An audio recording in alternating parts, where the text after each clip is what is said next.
Sir আমার আসলে নন academic বই পড়তে খুব ভালো লাগে।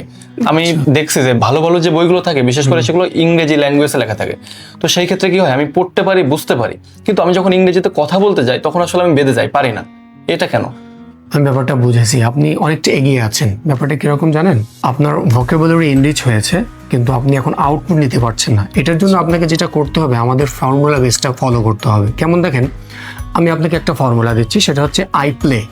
আই প্লে আমি খেলি, এটা না বোধক কথা বলতে আই ডোন্ট প্লে। এরপর আপনি প্রশ্ন করলে do I play, don't I play, না বোধক কোশ্চেন। এখন আপনি যদি এটাকে বারবার রটান মুখে, আপনার মুখে পোষ মানানো হবে, তার মানে ইংলিশটা বসানো হবে। তো এটা আপনি ফলো করেন, যেমন আই প্লে আমি খেলি, আই ডোন্ট প্লে আমি খেলি না, ডু আই প্লে আমি কি খেলি, ডোন্ট আই প্লে আমি কি খেলি না।